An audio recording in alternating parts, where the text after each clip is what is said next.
തെസ്സലോനിക്ക ലേഖനം ദൈവമക്കളുടെ പ്രത്യാശ. ഈ ലോകത്തിൽ പ്രത്യാശയുള്ള ഒരു ഇനം ദൈവമക്കളാണ്.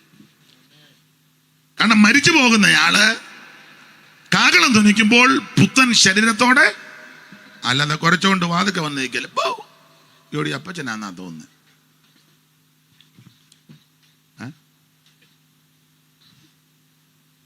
മിണ്ടുന്നില്ല. അപ്പച്ചൻ തന്നെ മോന്ത കണ്ടിട്ട് അപ്പച്ചൻ്റെ എടപ്പോട്ടാ. അപ്പച്ചൻ പട്ടിയായിട്ടും വരത്തില്ല, കോഴിയായിട്ടും വരികയില്ല, കുറുക്കനായിട്ടൊന്നും അപ്പച്ചൻ പണ്ട് കുറുക്കനായിരുന്നായിരിക്കാം. പക്ഷേ മാനസാന്തരപ്പെട്ട് കഴിഞ്ഞപ്പം എല്ലാം മാറി. അപ്പച്ചൻ കർത്താവിന് നിദ്ര പ്രാപിച്ചെങ്കിൽ നല്ല പുത്തൻ ശരീരത്തോടെ തന്നെ വരുന്നത്. അല്ലാതെ വാലുവാട്ടി വന്ന് തങ്കമ്മ കഥ തുറക്കടിയെന്നും പറഞ്ഞ് അപ്പച്ചൻ വന്ന് വാതുക്കലൊന്നും ഊളത്തരവൊക്കെ ഇനിയെല്ലാം നിർത്താൻ. ഇതാണ് നമ്മുടെ പ്രത്യാശ. ഈ ദുർഗന്ധമുണ്ടാക്കുന്ന ശരീരം അങ്ങ് മാറി ഒരു പുത്തൻ ശരീരം നമുക്ക് ലഭിക്കുമെന്ന്.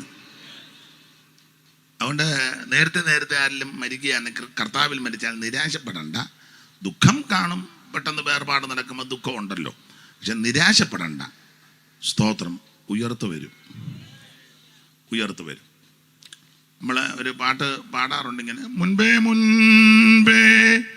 പോയിടും നോർ ഭാഗ്യമുള്ളവർ, മുൻപേ പോയിടും നോർ ഭാഗ്യമുള്ളവർ,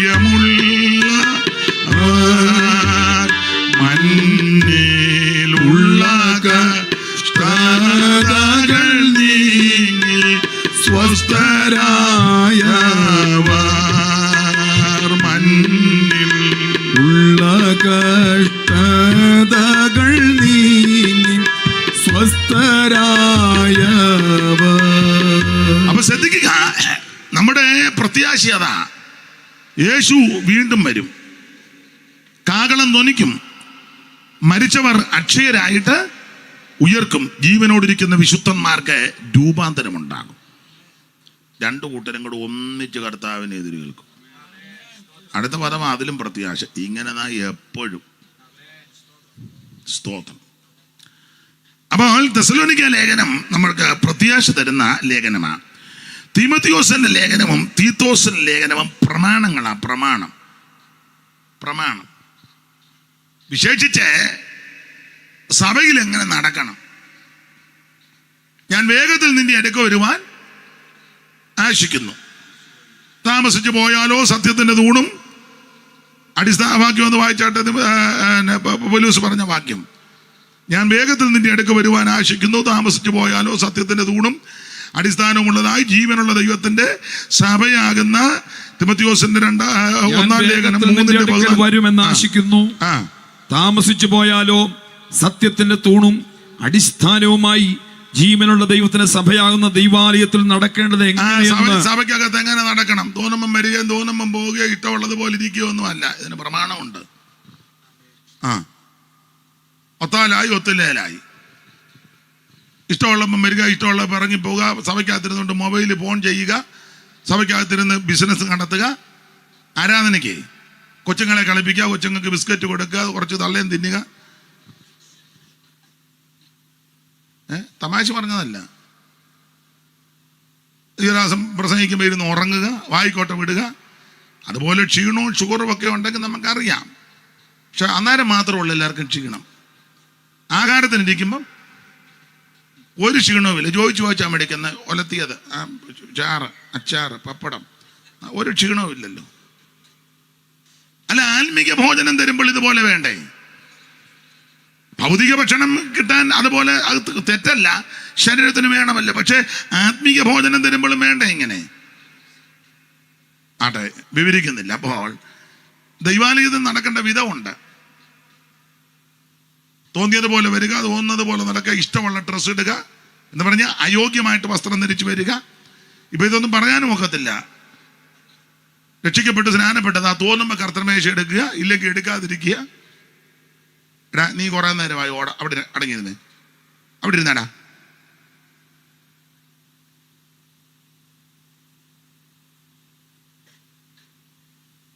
അവിടെ ഇരുന്നോണെ, ഇങ്ങോട്ട് വന്നേക്കരുത്.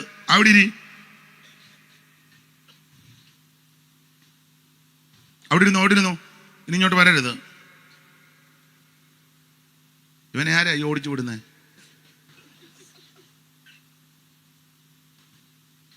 അപ്പൊ ശ്രദ്ധിക്കുക. അത് തന്നെയല്ലേ പറഞ്ഞത്, ഒന്നുപോലെ നടക്കരുതെന്ന്. എങ്ങനെ നടക്കണം? പോട്ടെ. അപ്പൊ തിമത്തിയോസിന്റെ ലേഖനവും തീത്തോസിന്റെ ലേഖനവും സഭയിൽ എങ്ങനെ നടക്കണം പ്രമാണമാണ്. ഫിലേമോന്റെ ലേഖനം, ആമേൻ സ്തോത്രം, നമുക്കുള്ള വിശേഷതയാണ്. അതിപ്പോ ഇവിടെ സൂചിപ്പിച്ചല്ലോ. ആരാ പ്രാർത്ഥിച്ചപ്പോഴാണോ ഏതോ ഫിലേമോന്റെ കാര്യം ആരാ പറഞ്ഞ മുഖവര പറഞ്ഞപ്പോഴാ ദൈവത്തിന്റെ മകത്. നേരത്തെ പ്രയോജനമൊന്നുമില്ലായിരുന്നു, ഇപ്പം സ്തോത്രം, അങ്ങനെ ആയിരിക്കണം പ്രയോജനം. അതാ ഫിലേമോന്റെ ലേഖനം.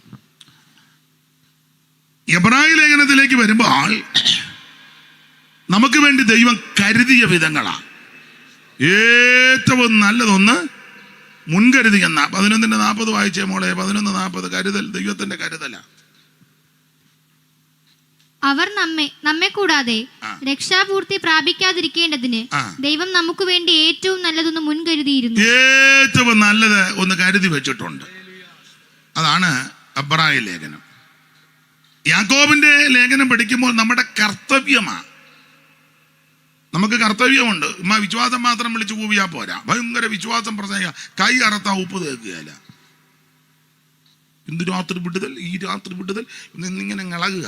ഇളകിക്കോ, ആരോഗ്യം ആക്കൊണ്ട് ഇളകുകയോ ചാടുകയോ ഒക്കെ ചെയ്തു. ഇവിടുന്ന് വേണ്ട എടുത്ത് ഡൈവ് ചെയ്തു.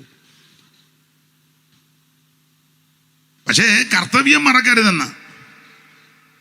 പ്രവൃത്തിയാലും ക്രിസ്തുവിനെ വെളിപ്പെടുത്തി കൊടുക്കണം. മനസ്സിലായ? അതാ യാക്കോബിന്റെ ലേഖനം. വിശ്വാസം മാത്രം പ്രസംഗിച്ചാൽ പോരാ. എന്താണ് വിശ്വാസം?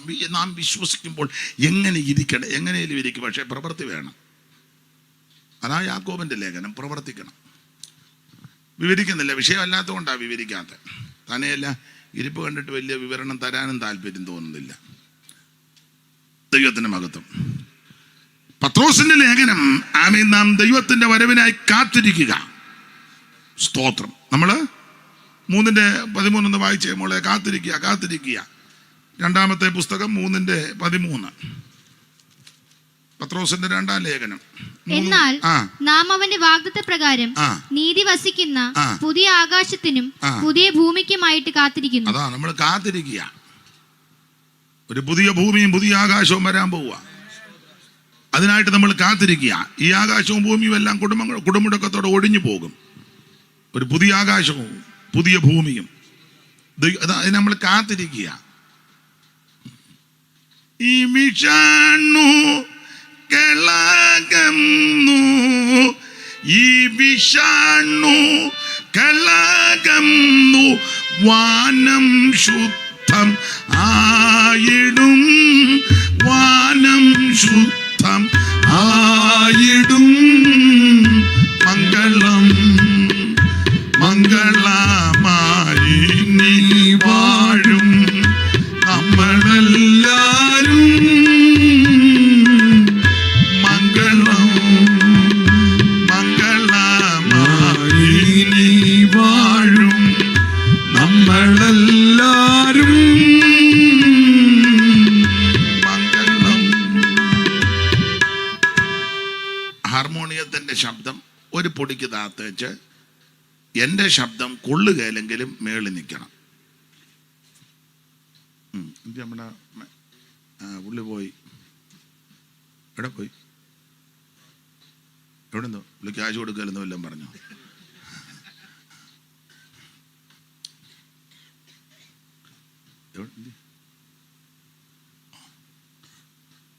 അപ്പൊ ശ്രദ്ധിക്കുക. പത്രോസിന്റെ ലേഖനം നമ്മൾ കാത്തിരിക്കുക. അതെ,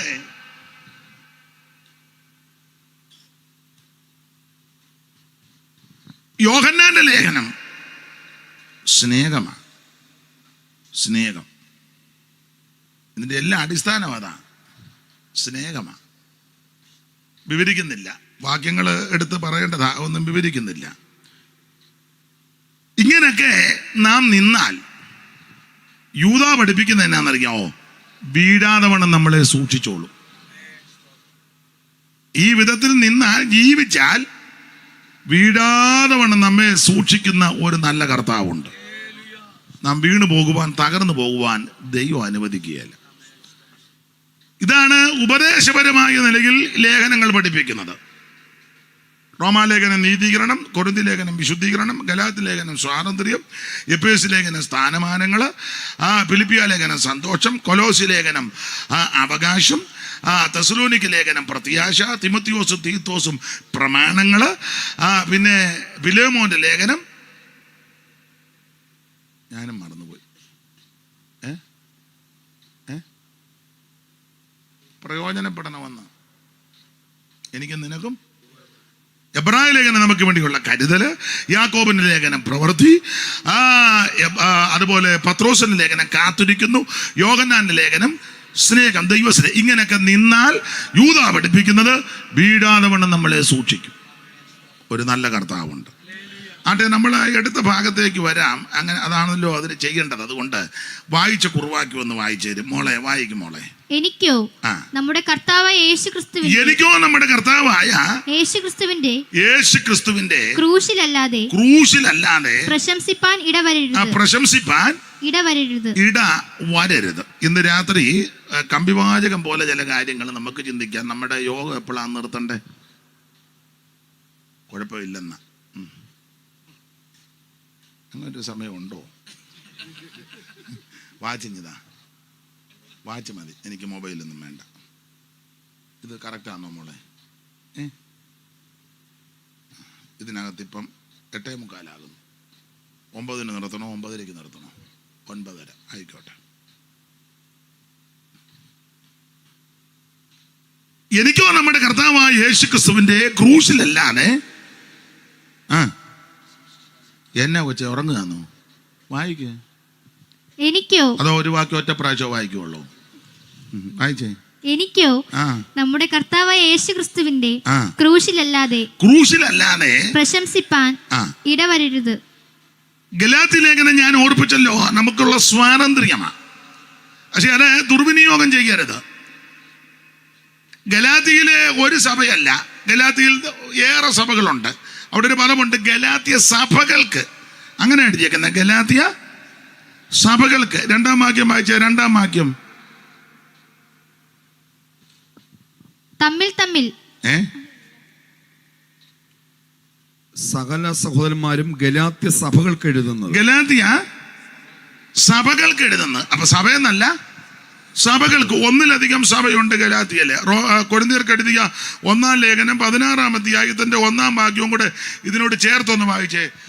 കൊരിന്ത്യർക്ക് എഴുതിയ 1-ാം ലേഖനം 16-ാം അധ്യായത്തിന്റെ 1-ാം വാക്യം കൂടെ ചേർത്ത് വായിച്ചു. വിശുദ്ധന്മാർക്ക് വേണ്ടിയുള്ള ധർമ്മശേഖരത്തിന്റെ കാര്യത്തിലോ ഞാൻ ഗലാത്യ സഭകളോട്. അപ്പൊ ഒന്നിൽ കൂടുതൽ സഭയുണ്ട് ഗലാത്യയില്. ഗലാത്യ ലേഖനത്തിൽ വിളിച്ചു ഗലാത്യ സഭകൾക്ക്. അപ്പോൾ ഗലാത്യയിൽ 1-ൽ കൂടുതൽ സഭയുണ്ട്. ആ സഭക്കാരോട് പൗലോസ് 1-ാം അധ്യായത്തിൽ പറയുക, സ്തോത്രം, നിങ്ങൾ കൈക്കൊണ്ട സുവിശേഷത്തിന് വിപരീതമായിട്ട് ആരെങ്കിലും നിങ്ങളോട് സുവിശേഷം അറിയിച്ചാൽ അവൻ ശപിക്കപ്പെട്ടവന്. 9-ാം വാക്യം 1:9. ഞങ്ങൾ മുൻ പറഞ്ഞതുപോലെ ഞാൻ ഇപ്പോൾ പിന്നെയും പറയുന്നു. എന്തുവാ പറയുന്നത്? വായിക്ക്. നിങ്ങൾ കൈക്കൊണ്ട സുവിശേഷത്തിന് വിപരീതമായി ആരെങ്കിലും നിങ്ങളോട് സുവിശേഷം അറിയിച്ചാൽ അവൻ ശപിക്കപ്പെട്ടവൻ. അങ്ങനെയുള്ളവൻ ശപിക്കപ്പെട്ടവനാ. നിങ്ങൾ കൈക്കൊണ്ട സുവിശേഷത്തിന് വിപരീതമായിട്ട്.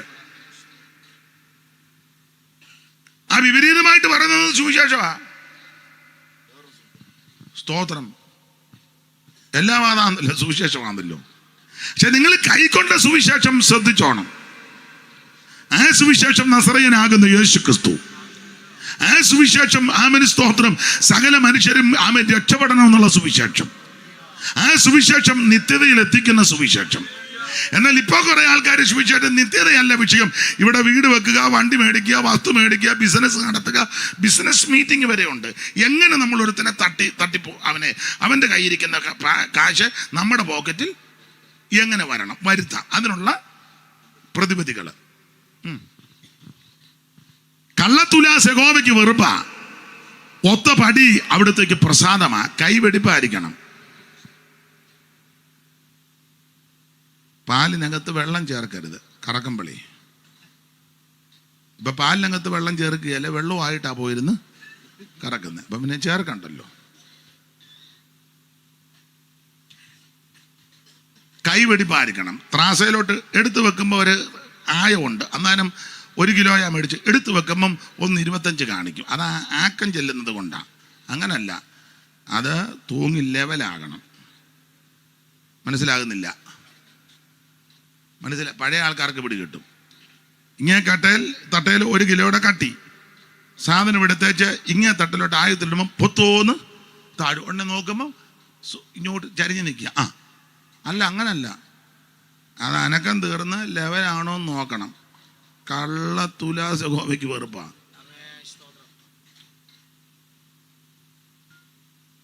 ഒരു 11 മണിയാകുമ്പം വിളിക്കാൻ പറ. 9:30 എന്ന് പറഞ്ഞെങ്കിലും. അപ്പൊ ശ്രദ്ധിക്കുക, കൈവെടിപ്പായിരിക്കണം. അതാ പറഞ്ഞതിൻ്റെ അർത്ഥം.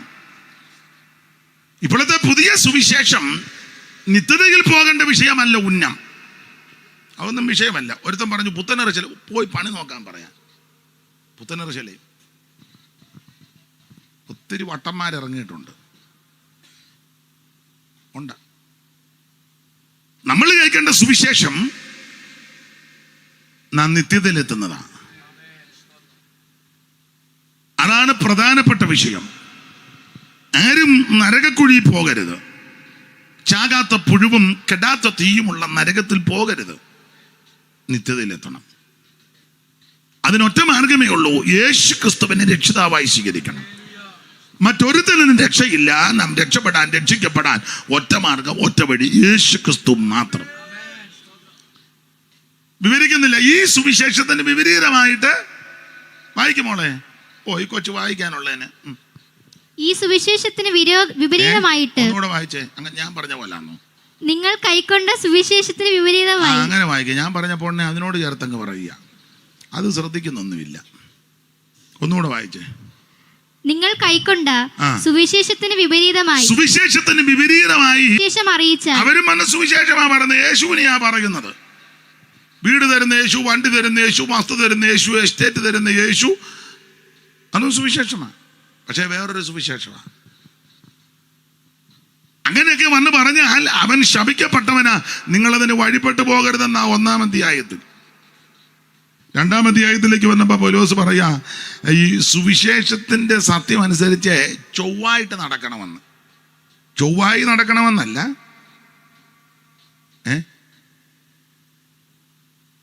ചൊവ്വായി നടക്കാൻ ആർക്കൊക്കും? ചൊവ്വായില്ലേ? ഇവിടെ തന്നെ നടന്നിട്ട് വീഴുക, പിന്നെ അതിനും ചൊവ്വായി പോയി നടക്കുന്നു. വായിച്ചേ 2-ാം അധ്യായത്തിന്റെ 14-ാം വാക്യമായിര്.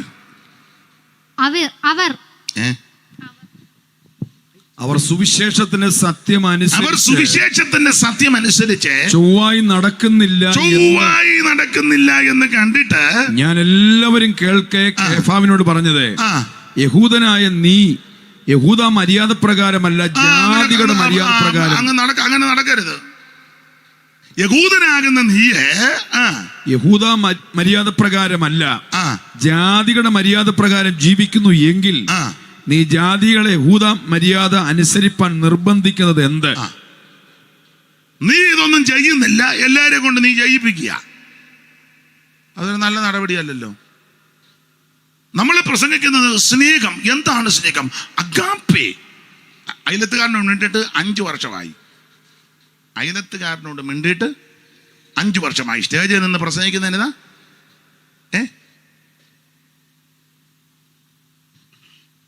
9:30 വരെ പോണോ?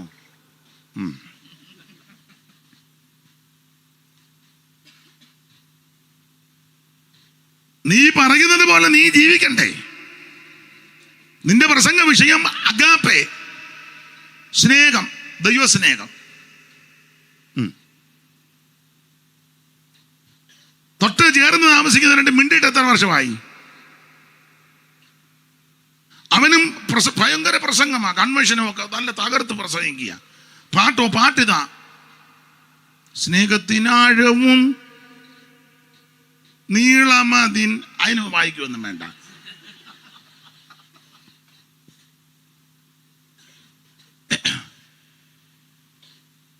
പുള്ളിയോട് പറഞ്ഞായിരിക്കും പാസ്റ്റ് ഏത് പാടിയാലും വായിച്ചോണമെന്നില്ലയോ. അതവിടെ നിൽക്കും.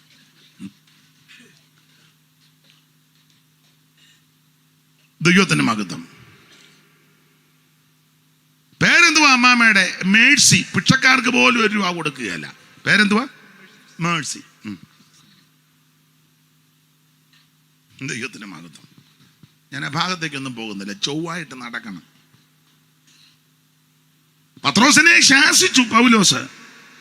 മര്യാദകേടല്ലേ കാണിക്കുന്നേ? യാക്കോബിന്റെ അടുക്കുന്ന ആൾക്കാർ വരുന്നതിന് മുന്നേ അവരുമായിട്ട് കഴിക്കുകയും കൂടുകയും ചെയ്തു. അവിടെ നിന്ന് ആള് വന്നപ്പോൾ നീ ഉടനെ പ്ലേറ്റ് തിരിച്ചു. അത് മര്യാദകേടല്ലേ? അത് പാടില്ല. ആട്ടെ, ഞാൻ വിവരിക്കുന്നില്ല. നിങ്ങളുടെ ഇരിപ്പ് കണ്ടിട്ട് വലിയ സങ്കടം തോന്നുന്നു. 3-ാം അധ്യായത്തിലേക്ക് വന്നവൻ പറയുക, യേശുക്രിസ്തുവിനെ ഇത്ര കൃത്യമായിട്ട് വ്യക്തമായിട്ട് വരച്ച് കിട്ടിയിരിക്കെ നിങ്ങളെ ആരാ ക്ഷുദ്രം ചെയ്ത് മയക്കുന്നത്? 3-ന്റെ 1-ന്റെ 2. ഹാ ബുദ്ധിയില്ലാത്ത ഗലാത്യരെ, യേശുക്രിസ്തു ക്രൂശിക്കപ്പെട്ടവനായി നിങ്ങളുടെ കണ്ണിന് മുമ്പിൽ വരച്ചു കിട്ടിയിരിക്കുക നിങ്ങളെ ക്ഷുദ്രം ചെയ്ത് മയക്കിയത് ആർ? അയ്യോ, ആരാ നിങ്ങളെ ഇങ്ങനെ മയക്കിയത്? ഇത്ര ക്ലിയർ ആയിട്ട് വ്യക്തമായിട്ട് സ്പഷ്ടമായിട്ട് ക്ലിപ്തമായിട്ട് ക്രിസ്തുവിനെ വരച്ചു തന്നിരിക്കുക. ആരാ നിങ്ങളെ ക്ഷുദ്രം ചെയ്ത് മയക്കിയത്? യേശുക്രിസ്തു വലിയോ ഏക മധ്യസ്ഥൻ, യേശുക്രിസ്തു വലിയോ ഏക രക്ഷകൻ, യേശുക്രിസ്തു വലിയോ ഏക ദൈവം, യേശുക്രിസ്തുവിൽ കൂടി മാത്രമല്ലയോ രക്ഷ.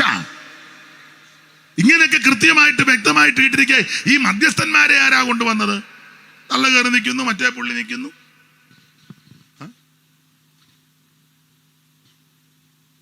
മിണ്ടുന്നില്ല.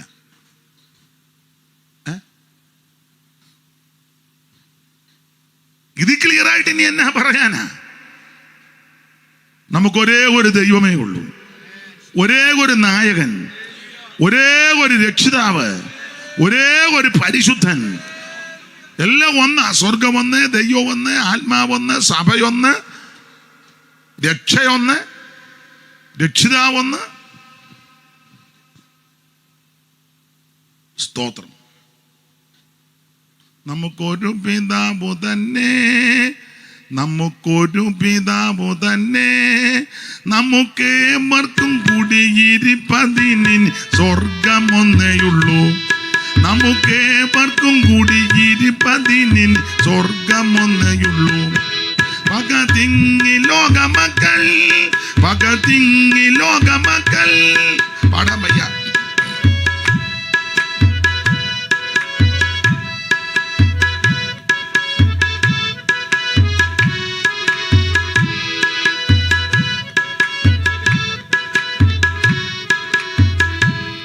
നമുക്കൊരു പിതാവു തന്നെ, നമുക്കൊരു പിതാവു തന്നെ, നമുക്കേവർക്കും കുടിയിരിപ്പതിന് സ്വർഗമൊന്നേയുള്ളൂ.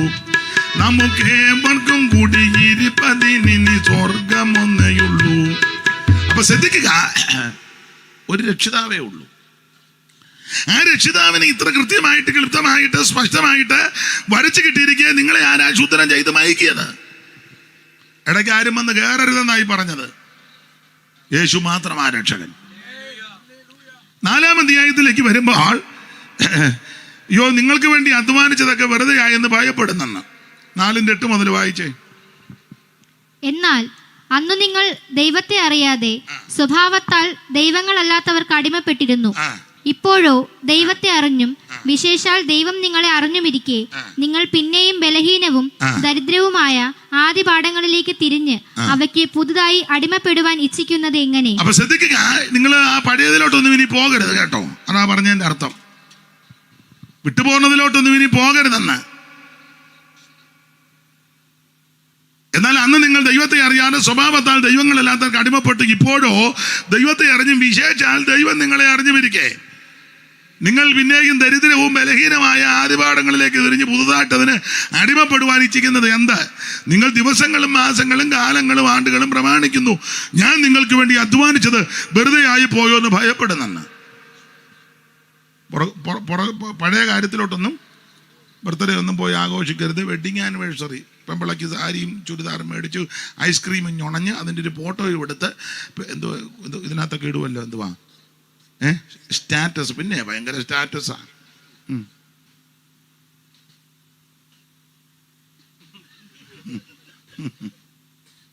ദൈവത്തിന് മഹത്വം.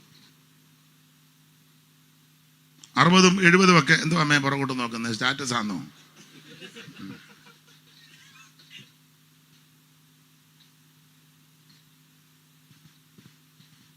അറുപത് വയസ്സ് തികയുമ്പോൾ 70 ഒക്കെ തികയുമ്പോൾ ആഘോഷിക്കുന്നവരുണ്ടെന്ന് ബെന്തിക്കോസുകാരും ഉണ്ട്. ഇപ്പം വന്ന് ബെന്തിക്കോസുകാർ, ഞാൻ പേപ്പറൊക്കെ നോക്കും, ഈ ചരമവാർഷികം ഇടുന്നുണ്ട്. പിന്നെ ചെറിയ വ്യത്യാസമാണ്, സ്വർഗത്തിൽ 1ാമത്തെ ബർത്ത്ഡേ അങ്ങനെ ഇടുന്നുണ്ട്. ഇവനെല്ലാം ഭ്രാന്താ. ഞാൻ ബെന്തിക്കോസുകാരുടെ കാര്യമാണ് പറഞ്ഞ്.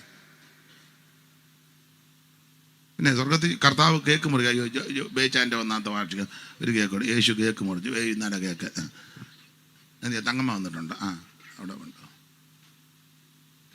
വട്ട ഇവനല്ല തന്നെയല്ല, ന്യൂസ് പേപ്പറെല്ലാം സ്വർഗത്തിലുണ്ട്, അവരും കാണുക. അയ്യോ ദൈവമേ, നല്ല ബുദ്ധി ഉണ്ടാകട്ടെ. നിങ്ങളാ പഴയതിലോട്ടൊന്നും ഇനി പോകരുതെന്ന് അതായി പറഞ്ഞതിൻ്റെ അർത്ഥം. 5-ാം അധ്യായത്തിൽ പറയുക, അടിമന്ന് കുത്തി കുടുങ്ങരുത്. വായിച്ചോ, വേഗത്തിൽ വായിച്ചോ.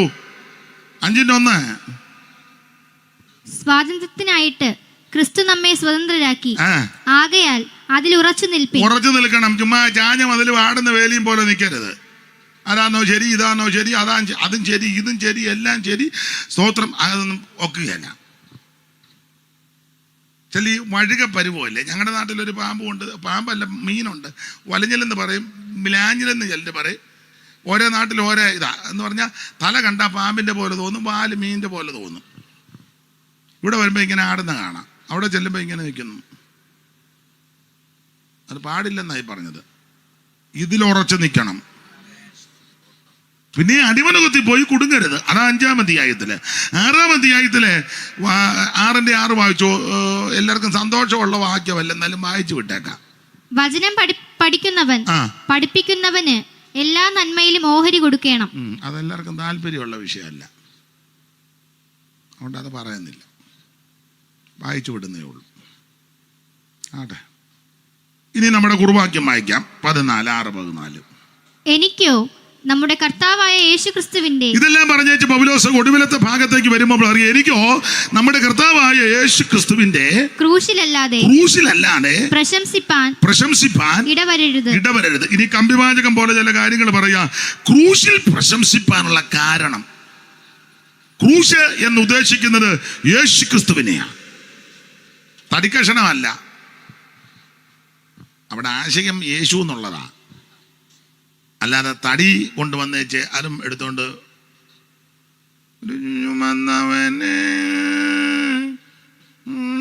ഉടനെ എനിക്ക് മുട്ടമടങ്ങയല്ല, അതുകൊണ്ടാണ്. ഉള്ള മുക്കിനും മൂലയിലും അല്ല. ആ പാട്ടങ്ങനെ അവന് പാടിക്കും, പാടിക്കും. എന്നോട് പാടാനില്ല പറഞ്ഞ മൈക്ക് കൂടെ പാടാൻ. അറിയത്തില്ലേ? എനിക്കറിയത്തില്ല. ആട്ടെ, ചിന്തേറിട്ട 2 തടി കുറുകെ വെച്ചത് അടിയല്ല, ആ ക്രൂശന്റെ കാര്യം അല്ല പറഞ്ഞത്. സ്തോത്രം. അത് കാശും സാഹചര്യവും തടിയുടെ വലിപ്പമൊക്കെ അനുസരിച്ച് വലിപ്പം ചെറുപ്പം ഓരോ ടൈപ്പ് കുരിശുണ്ട് കേട്ടോ. കുരിശ് കാണും പറയും ഇത് ഞങ്ങളുടെ കുരിശാ, അതോ അത് അവരുടെ കുരിശാ.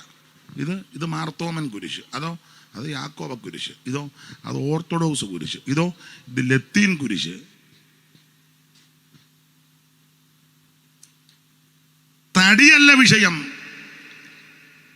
എന്തോ തള്ളമാർ രണ്ടുകൂടെ കിടന്ന് ഏനാ പോണോ? തടിയുടെ കാര്യമല്ല ഈ പറഞ്ഞത്. ക്രൂശ എന്ന് പറഞ്ഞാൽ യേശുക്രിസ്തു മനുഷ്യവർഗത്തിന്റെ പാപത്തിന് പരിഹാരം വരുത്തുവാൻ കുരിശിൽ ആമൻ സ്തോത്രം ആണികളേറ്റ് ആമൻ തൂങ്ങിക്കിടന്ന് ആ കുരിശിൽ ജീവൻ വെടിഞ്ഞ നസറയനാകുന്ന യേശുക്രിസ്തു. Praise the Lord.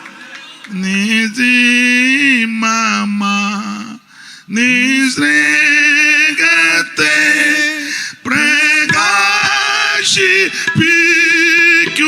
ക്രൂശിനെ നിസിമാമാ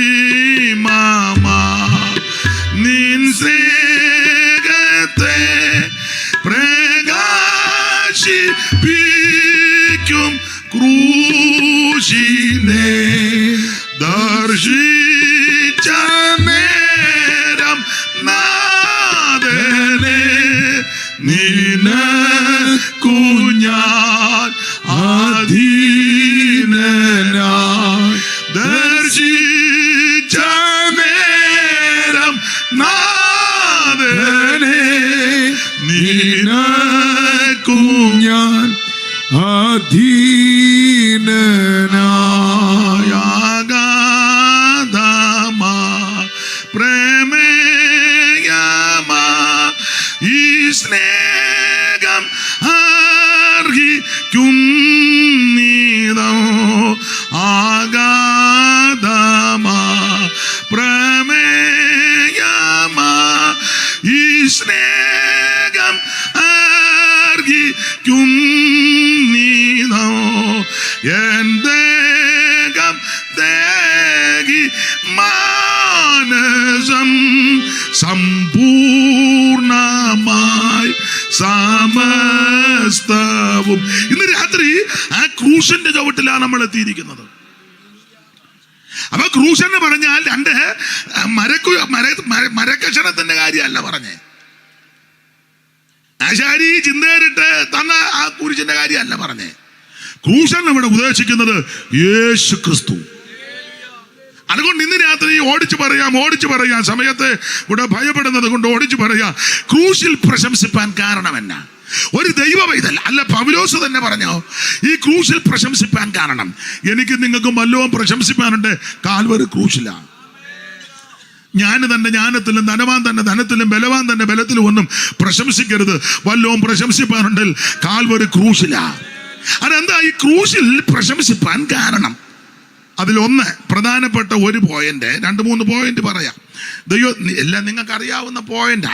ഞാനിപ്പോൾ പോയിന്റ് ഇതാണോ വലിയ കാര്യമായിട്ട് പോയിന്റ്? ഇതിലും വലിയ പോയിന്റ് ഞങ്ങളുടെ കയ്യിൽ ഇരിപ്പുണ്ടെന്ന് നിങ്ങൾ പറയും, എനിക്കറിയാം. നിങ്ങളുടെ കയ്യിൽ അത് ഇരിക്കട്ടെ, ഇപ്പം എൻ്റെ ഇരിക്കുന്ന അങ്ങോട്ട് ഇറക്കാം. അപ്പോൾ ശ്രദ്ധിക്കുക, ക്രൂശിൽ പ്രശംസിപ്പാൻ ഉള്ള കാരണം ഒന്ന്, ഈ ക്രൂശിൽ പ്രശംസിപ്പാൻ കാരണം ക്രൂശിൽ യേശു ക്രിസ്തു രക്തം ചൊരിഞ്ഞു. അതായത് ക്രൂശിൽ പ്രശംസിപ്പാൻ കാരണം. വായിച്ചേ കൊലോസ്യ ലേഖനം 1-ാം 20 ക്രൂശിൽ പ്രശംസിപ്പാൻ കാരണം കൊലോസ്യ ലേഖനം 1:20. അവനിൽ സർവസമ്പൂർണതയും വസിപ്പാനും അവൻ ക്രൂശിൽ ചൊരിഞ്ഞു. മോക്ക് ശ്വാസം മുട്ടലുണ്ടോ? ഇല്ലല്ലോ. അപ്പൊ സെന്റൻസ് പൂർത്തീകരിച്ച് വായിച്ചേ. അവനിൽ ഇഷ്ടമില്ലല്ലോ, നന്നായിട്ട് വായിച്ചേ. അവനിൽ സർവസമ്പൂർണതയും. അങ്ങനല്ലെന്ന് സെന്റൻസ് പൂർത്തീകരിച്ച് അങ്ങ് വായിക്കും. അവനിൽ സർവസമ്പൂർണതയും വസിപ്പാനും. അപ്പൊ ശ്വാസം മുട്ടലൊന്നും ഇല്ല.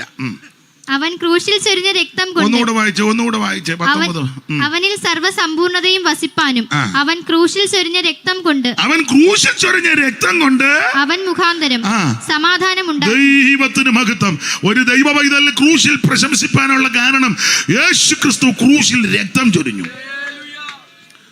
പീലാത്തോസിന്റെ കൽത്തളം മുതൽ കാൽവരി മലമുകൾ വരെ ആ തടിക്കഷണവും ചുമന്നുകൊണ്ട് വീണും വേച്ചും വിറച്ചും കാൽവരിയുടെ കൊലമരത്തിൽ ചെന്ന് 2 ദുഷ്പ്രവർത്തിക്കാരുടെ നടുവിൽ ഇരുമ്പാണുകളാൽ തറക്കപ്പെട്ട് ക്രൂശിൽ തൂങ്ങപ്പെട്ട് കിടക്കുന്ന നസറയനാകുന്ന യേശു ഗതസമന മുതലേ രക്തം സ്തോത്രം അത് ഒഴുകാൻ തുടങ്ങി. ഗതസമനയിൽ വെച്ച് പ്രാർത്ഥിക്കുമ്പോൾ വിയർപ്പ് രക്തത്തൊള്ളിയായി നിലത്ത് വീണു. ദൈവത്തിന് മഹത്വം. എന്തിനാണെന്നറിയാമോ? മനുഷ്യവർഗത്തിന്റെ പാപഭാരം വഹിച്ച് മനുഷ്യവർഗത്തിന്റെ വേദനയും മനുഷ്യവർഗത്തിന്റെ ശാപങ്ങളല്ല യേശു തന്റെ ശരീരത്തിൽ വഹിക്കുക. പ്രാണവേദനയിലായി പ്രാർത്ഥിക്കുക.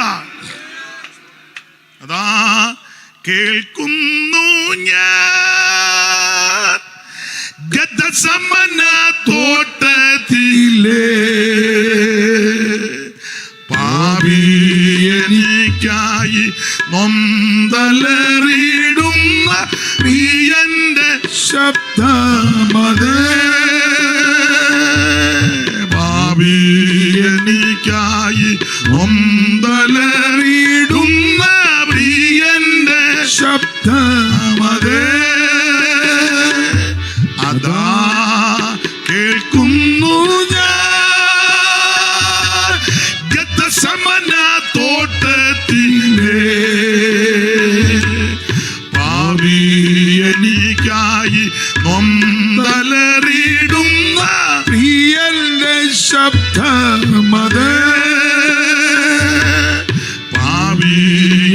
എനിക്കായി നൊന്തലറിടുന്ന പ്രിയന്റെ ശബ്ദമത്. അവൻ ഗരസമന മുതലേ വിയർപ്പ് രക്തത്തുള്ളിയായി വീണു. മുൾക്കിരീടധാരിയായി മുഖത്തെ രോമമെല്ലാം പിടിതെടുക്കപ്പെട്ടവനായി ചാട്ടവാറിന്റെ ഘോരമായ പ്രകരമേറ്റ് കണ്ണു മൂടിക്കെട്ടി കന്നത്തടിയേച്ച് കാർക്കിച്ച് തുപ്പലേറ്റ് അവൻ കഠോര ഹൃദയന്മാരാകുന്ന റോമൻ പടയാളികൾ ദാക്ഷണ്യം കൂടാതെ കുതിരയുടെ തോല് നാരുനാരായി കീറി അതിന്റെ അറ്റ തീയക്കട്ടയും മുൾക്കൊളത്തും ചൂണ്ടലുമെല്ലാം കൂടെ പിരിച്ച് കൂട്ടിക്കെട്ടി അവൻ ദാക്ഷണ്യം കൂടാതെ ഗുണിയപ്പെട്ട് നിൽക്കുന്ന യേശുവിന്റെ മുതുകത്തെ അടിച്ച് ചാട്ട പറിക്കുമ്പോൾ മാംസം പച്ചമാംസം ആമൻ പറഞ്ഞ് ഇരുന്ന് ആമൻ പ്രവചനാത്മാവിൽ സങ്കീർത്തനക്കാരൻ പറയുക, മുതുക ഉഴവജാല് പോലെ നീളത്തെ കീറി ആമ രക്തം മാർന്നൊഴുകുകയാ. എന്നിട്ട് ആമ ക്രൂശും ചുമന്നുകൊണ്ട് മരക്കുരിശും മരക്കഷണവും ചുമ്മിക്കൊണ്ട് കാൽവരികിൽ ആമ ചെന്ന് രണ്ട് ദുഷ്പ്രവർത്തിക്കാരുടെ നടുവിൽ ആമ ഇരുമ്പാണികളാൽ ഏൽപ്പിക്കപ്പെട്ട് ആമ എനിക്കും നിനക്കും വേണ്ടി രക്തം ചൊരിഞ്ഞു, ദൈവത്തിന് മകത്വം മരിച്ചെന്ന് ഉറപ്പ് വരുത്തുവാൻ വിലാപ്പുറത്ത് കുത്തി. ബിബി തൊമ്മി പാടിയിരിക്കുന്ന പാട്ടിങ്ങനെ, കരുണയില്ലാത്ത പടയാളിയോരു പെരിയ കുന്തം അങ്ങെടുത്തു, കരുണയില്ലാത്ത പടയാളിയോരു പെരിയ, അതിന് തബല വേണ്ട, കരുണയില്ലാത്ത പടയാളിയോരു പെരിയ കുന്തം അങ്ങെടുത്തു, കുത്തി തുറന്നു ചങ്കിൽ നൂടനെയൊഴുകി ജലവും രക്തവും ഉടനെ. കുത്തി തുറന്നു ചങ്കിൽ നൂടനെയൊഴുകി ജലവും രക്തവും ഉടനെ. അപ്പോൾ മരിച്ചെന്ന് ഉറപ്പ് വരുത്തുവാൻ വിലാപ്പുറത്ത് കുത്തി. ഒടുവിലായിട്ട് രക്തവും വെള്ളവും കൂടെ ചാടി മുഴുവൻ രക്തവും ഊറ്റി. ഈ രക്തം ചൊരിഞ്ഞത് ക്രൂശില. അതുകൊണ്ട് ഇന്ന് രാത്രി പ്രശംസിപ്പാൻ കാരണം, ക്രൂശിൽ പ്രശംസിപ്പാൻ കാരണം, ക്രൂശിൽ ഒരുവൻ നമുക്ക് വേണ്ടി രക്തം ചിന്തി. ഇവിടെ വന്ന മുഴുവൻ ആൾക്കാരും രക്തദാഹികളാ. കൊണ്ടുവാ രക്തം, ശ്രീധരന്റെ രക്തം കൊണ്ടുവാ, ദാശായിയുടെ രക്തം കൊണ്ടുവാ, ബേബിച്ചന്റെ രക്തം കൊണ്ടുവാ, മറിയാമ്മയുടെ രക്തം. യോടി ആണ്ട എലന്തൂര് ഒരു തള്ള വേറൊരു തള്ളെ കണ്ടിച്ചു രക്തം വേണമെന്ന്. തള്ള കുടിച്ചോന്നൊന്നും അറിയാൻ മേല. നിങ്ങളാരും ഇതൊന്നും വായിക്കുന്നു എടുക്കുന്നുമില്ലേ? അതോ തള്ളയുടെ ആൾക്കാരാണോ നിങ്ങൾ?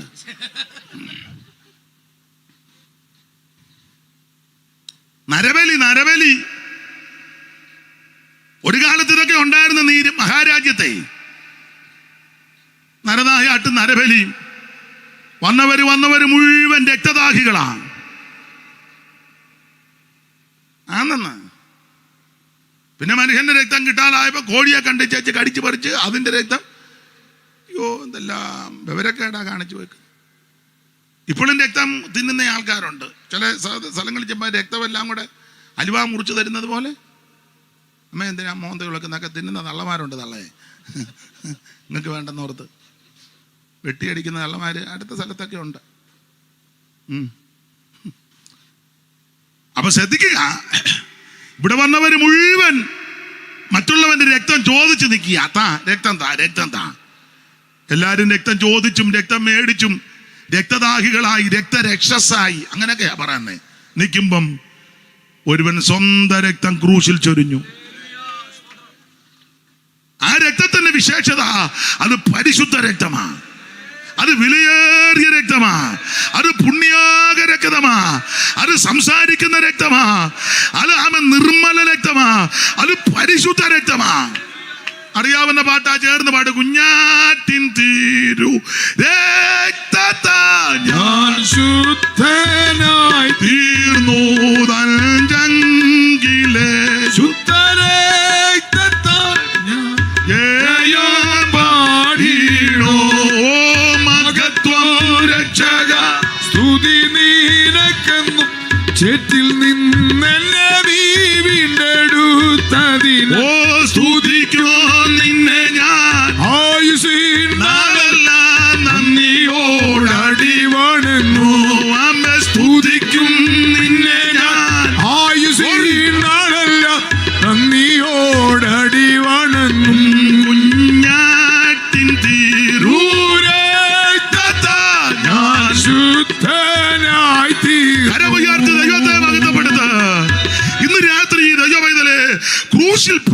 പ്രശംസിപ്പാൻ കാരണം ഒന്ന്, അവിടുന്ന് ക്രൂശിൽ രക്തം ചൊരിഞ്ഞു.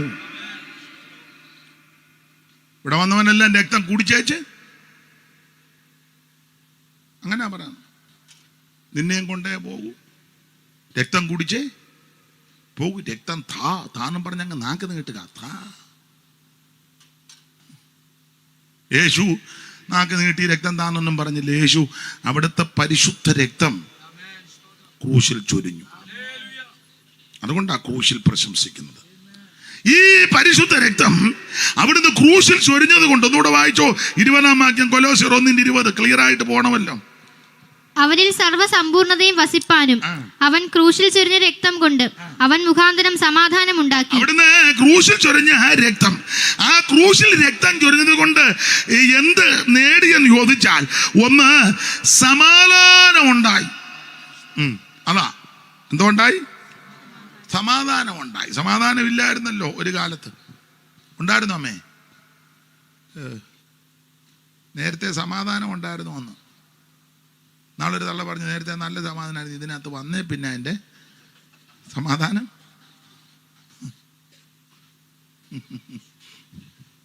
എന്നോട് പറഞ്ഞതാ, എൻ്റെ ഭാഷ നേരത്തെ നല്ല സമാധാനം, ഇതിനകത്ത് വന്നേ പിന്നെ. അതിനമ്മ വിശദീകരണം തന്നു, ഒന്നും ഞാനിപ്പോൾ പൊതുവെ പറയുന്നില്ല. ഒരു കാലത്ത് സമാധാനമില്ലാതിരുന്നു, സ്വസ്ഥതയില്ലായിരുന്നു.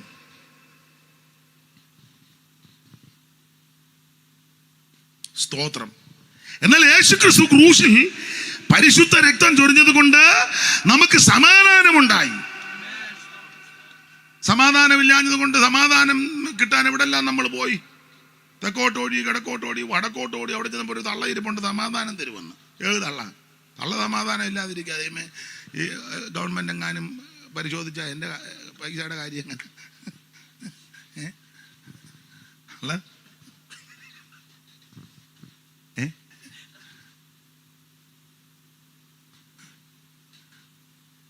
നമ്മൾ അവിടെ ഒരു അച്ചായനുണ്ട്, പുള്ളി ആകെ പെപ്പറാളം മേടിക്കുക. പുള്ളിക്ക് ആരെയും വിശ്വാസമില്ല. അതിൻ്റെ വാതൊക്കെ 2 പേര്, അപ്പുറം 2 പേര്, പുള്ളി മുഴുവൻ ഇങ്ങനെ അയാൾക്കൊരു നമ്മളൊരുന്ന പുള്ളി സമാധാനം തരുമെന്ന്. അനക്കം കേൾക്കുമ്പോഴേ പുള്ളി അകത്ത് കയറുക. ആ പുള്ളി നമുക്ക് സമാധാനം തരുമോ?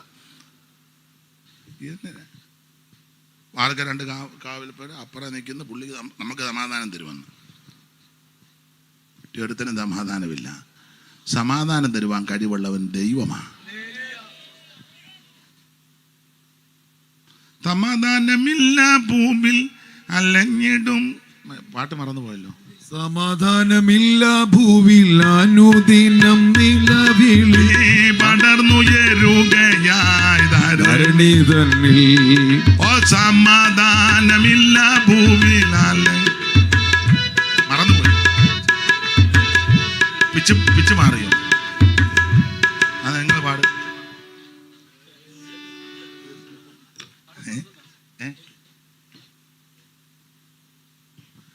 സമാധാനം ഉണ്ടല്ലോ, അത് മതി. ഇപ്പൊ ഞാൻ പാടിയപ്പോ നിങ്ങളുടെ സമാധാനം പോയി. അപ്പൊ ശ്രദ്ധിക്കുക, ഒരു കാലത്ത് എനിക്ക് നിങ്ങൾക്ക് സമാധാനമില്ലായിരുന്നു. എന്നാൽ യേശു ഉള്ളത്തിൽ വന്നപ്പോ സമാധാനമായി. അതാ ക്രിസ്തു നമ്മുടെ സമാധാനം. മദ്യമോ മയക്കുമരുന്നോ ലഹരി പദാർത്ഥമോ ഒന്നും സമാധാനം, നിത്യസമാധാനം തരികയല്ല. സമാധാനം നിനക്ക് തരുന്ന മാർഗം ഒന്നേ ഉള്ളൂ, സുവിശേഷമാണ്. ആ സുവിശേഷത്തെ ഇന്ന് രാത്രി ഏറ്റെടുക്ക്. നിനക്കും നിന്റെ കുടുംബത്തിന് സമാധാനമാണ്. സ്തോത്രം. സമാധാനമുണ്ടായി. ഒന്നുകൂടെ വായിച്ചേ മോളെ. അവനിൽ സർവ്വസമ്പൂർണതയും വസിപ്പാനും അവൻ ക്രൂശിൽ ചൊരിഞ്ഞ രക്തം കൊണ്ട് അവൻ മുഖാന്തരം സമാധാനം. നമുക്ക് ക്രൂശിൽ പ്രശംസിപ്പാൻ കാരണം ഒന്ന്, ക്രൂശിൽ രക്തം ചൊരിഞ്ഞു. ആ രക്തം ചൊരിഞ്ഞത് കൊണ്ട് നമുക്ക് വന്ന നേട്ടം ആ സമാധാനം ഉണ്ടായി. സമാധാനം എങ്ങനെയൊക്കെയാ സമാധാനം? ഒന്ന്, ദൈവത്തോട് സമാധാനം ഉണ്ടായി.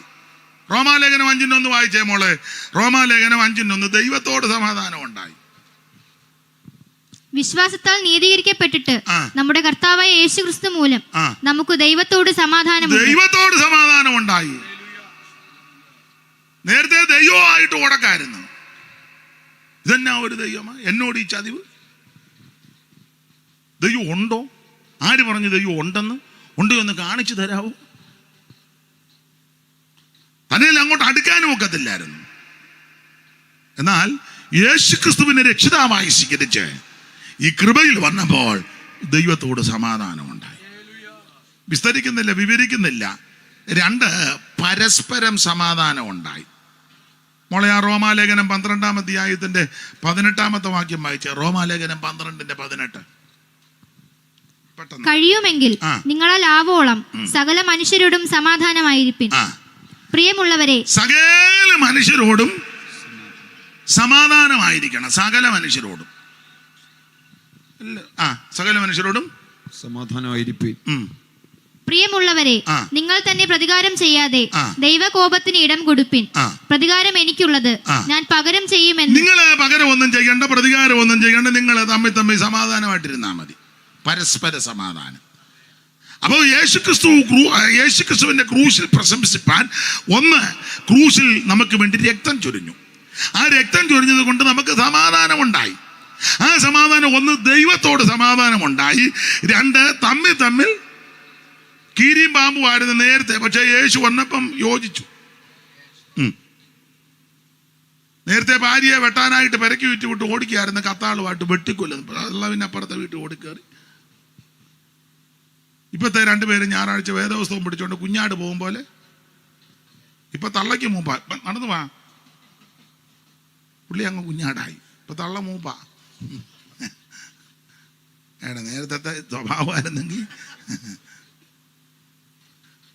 ഇപ്പൊ എന്തൊരു സമാധാനമാണ്. അതാ തമ്മിൽ പരസ്പരം സമാധാനം. മാത്രമല്ല, തന്നിൽ തന്നെ സമാധാനം ഉണ്ടായി. നമുക്കൊരു സമാധാനം വേണ്ടേ? വേണം. ഫിലിപ്പിയ ലേഖനം വായിച്ചേ മോളെ, 4-ാം അധ്യായത്തിന്റെ 6-7 വായിച്ചേ. നമുക്കൊരു സമാധാനം വേണ്ടേ? ഫിലിപ്പിയ ലേഖനം 4:6-7. ഒന്നിനെക്കുറിച്ചും വിചാരപ്പെടരുത്. എല്ലാറ്റിലും പ്രാർത്ഥനയാലും അപേക്ഷയാലും നിങ്ങളുടെ ആവശ്യങ്ങൾ സ്തോത്രത്തോടുകൂടെ ദൈവത്തോട് അറിയിക്കുക അത്ര വേണ്ടത്. അടുത്തത്, എന്നാൽ സകല ബുദ്ധിയും കവിയുന്ന ദൈവസമാധാനം നിങ്ങളുടെ ഹൃദയങ്ങളെയും നിലവുകളെയും ക്രിസ്തുയേശുവിൽ കാക്കും. അപ്പോൾ നമ്മിൽ തന്നെ ഒരു സമാധാനം വേണ്ടേ? തന്നിൽ തന്നെ സമാധാനം വേണ്ടേ? നമുക്കൊരു സമാധാനമില്ല. നമ്മൾ പറയുക, യേശു രക്ഷിക്ക്, സമാധാനം തരുമോ മാമ? ഇത് പറഞ്ഞു വെച്ച് നമ്മൾ, എനിക്കൊരു സമാധാനം. ലഹലയെ കൊടുത്തയച്ച കനാലിൻ്റെ അവിടെ നിന്ന്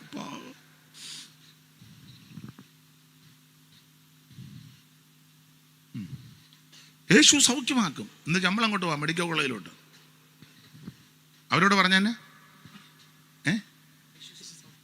അവിടെ ഞാൻ ഈ ഗുളിക തിന്നോട്ടെന്ന്.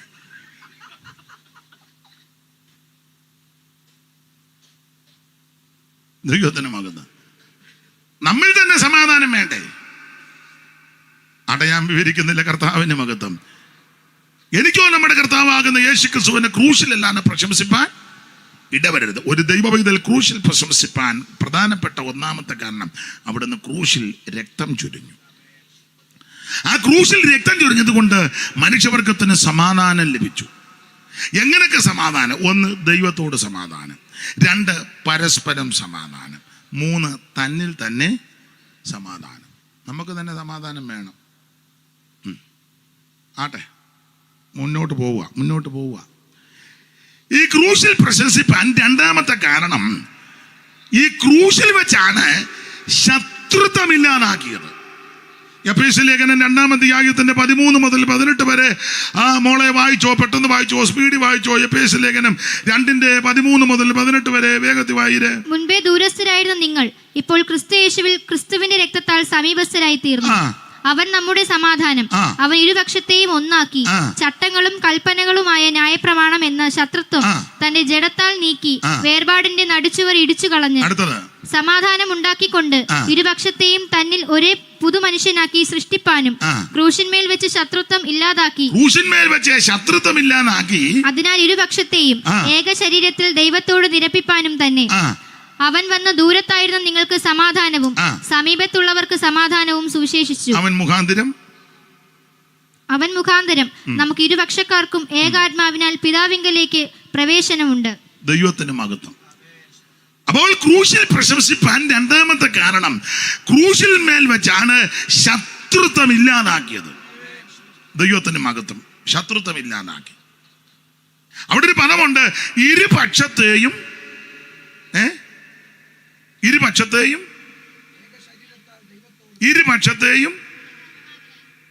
നന്നായിട്ട് വായിക്കും. ഇരുപക്ഷത്തെയും ഏകാത്മാവിനാൽ പിതാവിങ്കലേക്ക് പ്രവേശനമുണ്ട്.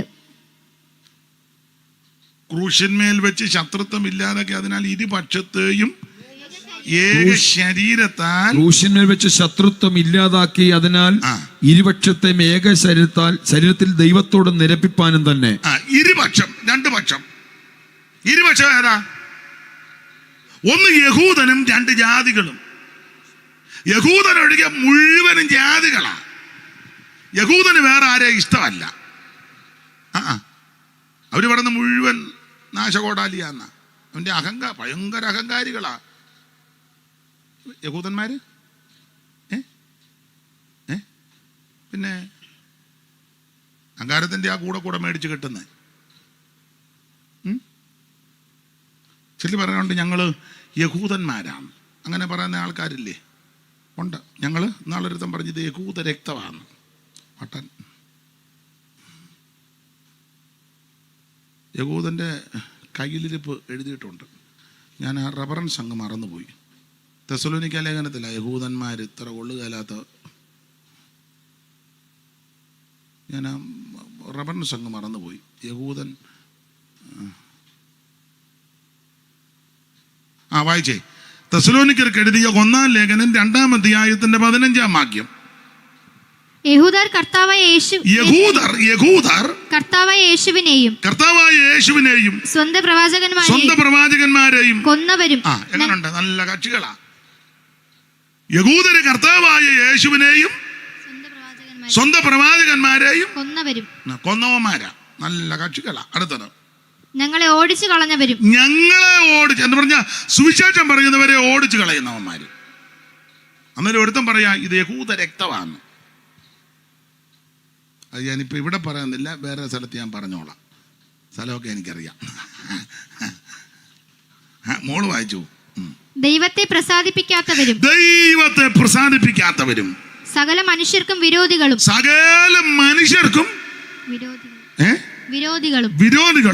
ജാതികൾ രക്ഷിക്കപ്പെടേണ്ടതിനായി ഞങ്ങൾ അവരോട് പ്രസംഗിക്കുന്നത്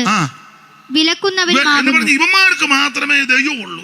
ഞങ്ങളാണ് ദൈവത്തിന്റെ അടുത്ത ആൾക്കാർ. മറ്റവരാരും ഇനി അഥവാ വന്നാലും വേണ്ട.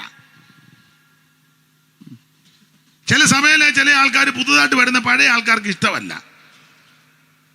ഇവനും പെമ്പളെ, അവന്റെ ചേട്ടനും ചേട്ടത്തി അനിയത്തി ഉപ്പാപ്പനും കൊച്ചമ്മ മൂപ്പന്, ഇവർ മാത്രം എല്ലാ ഞായറാഴ്ച വന്ന് യേശുവിന്റെ അഭയകേന്ദ്രം. പിന്നെ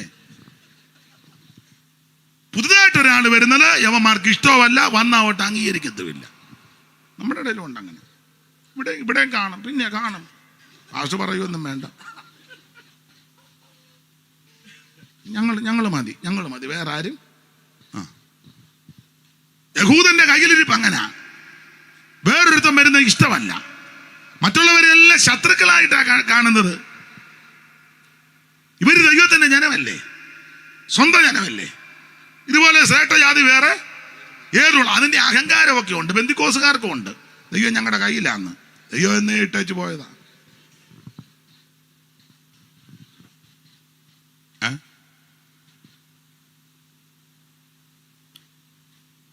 വചനത്തിൽ നിന്നൊക്കെ തെളിയിക്കാനുണ്ട്. പെട്ടകം പാളയത്തിൽ വന്നപ്പോൾ ജനം അങ്ങോട്ട് ആർപ്പിട്ടു. ഭയങ്കര ആർപ്പ്. പ്രൈസ് ആൻഡ് വർഷിപ്പ്, ആരാധന, ജീസസ് എന്ന് പറഞ്ഞ് ഇവൻ കിടന്നിങ്ങനെ ആടുന്നു, മറ്റവൻ അടിക്കുന്നു, മേള ഓളിയും കൂട്ടുന്നു. ആ തീ കത്തട്ടെ, ആ തീ ഉമ്മ കിടന്ന് ചാടുക.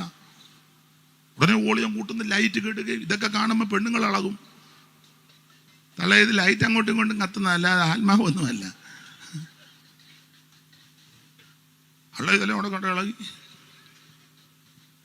അപ്പൊ ഇളക്കം അങ്ങോട്ട് കൂടിയപ്പം ഫെലിസ്തർ ചോദിച്ചു, എന്നെ പതിവില്ലാത്തൊരിളക്കം. പറഞ്ഞു ദൈവം വന്നെന്ന് പാളയത്തിൽ. ദൈവം ആ താലൂക്കിൽ പോലും. ഞാൻ വചനത്തിൽ വായിക്കും, നിങ്ങൾ ആ വാക്യം വായിച്ചേ. അവർ പറഞ്ഞു ദൈവം വന്നെന്ന്. എവിടെ ദൈവം വന്നു? ദൈവമൊന്നും ആ താലൂക്കിൽ പോലും വന്നിട്ടില്ല. പെട്ടെന്ന് വായിച്ചേ. പതിവില്ല. ഈ മിന്തെല്ലാം കൂടെ കയറി എനിക്ക് അസ്വസ്ഥതയാണ്.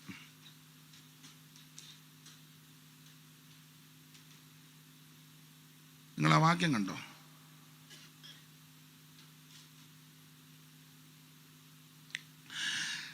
ശാമുവേലിന്റെ 1-ാം പുസ്തകം 4-ാം അധ്യായത്തിന്റെ 4 മുതൽ അങ്ങോട്ട് വായിച്ചേ, ഓടിച്ച് സ്ഫുടമായിട്ട് വായിക്കേ. അങ്ങനെ ജനം ശീലോവിലേക്ക് ആളയച്ച് അവർ കെരൂബുകളുടെ മധ്യേ അധിവസിക്കുന്നവനായ സൈന്യങ്ങളുടെ യഹോവയുടെ നിയമപ്പെട്ടകം അവിടുന്ന് കൊണ്ടുവന്നു. ഏലിയുടെ 2 പുത്രന്മാരായ ഹൊഫ്നിയും ദൈവത്തിന്റെ നിയമപ്പെട്ടകത്തോടു കൂടെ ഉണ്ടായിരുന്നു.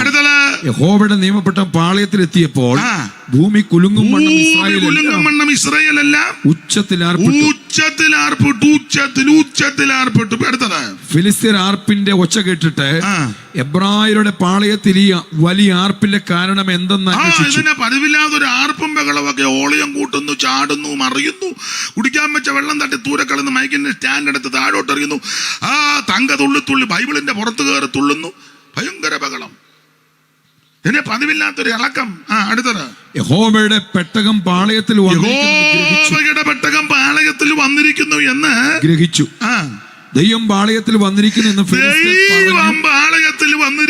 എന്ന് പറഞ്ഞ് ഭയപ്പെട്ടു. ഫെലിസ്തീർ ഭയപ്പെട്ടു. ചുമ്മാ പറയുന്ന ദൈവം ഒന്നും അങ്ങോട്ട് വന്നിട്ടില്ല. ഇവന്മാര് ചുമ്മാ പറയാ ദൈവം പാളയത്തിൽ വന്നു. ദൈവം ആ പഞ്ചായത്തിൽ പോലും വന്നിട്ടില്ല.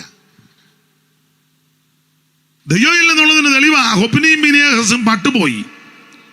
ഏലി പുറകോട്ട് വീണ് കഴുത്തൊടങ്ങി അത്തു. 30,000 എണ്ണം പട്ടുപോയി. ദൈവം വന്നെങ്കിൽ ഇങ്ങനാണോ? ദൈവം ഒന്നും വന്നില്ല. നമ്മളും അങ്ങനെ പറയുന്നത് ദൈവം വന്നെന്ന്. എന്തു നീ പടല് വെട്ടിച്ചാവല്ലോ, ദൈവം വരുവോ?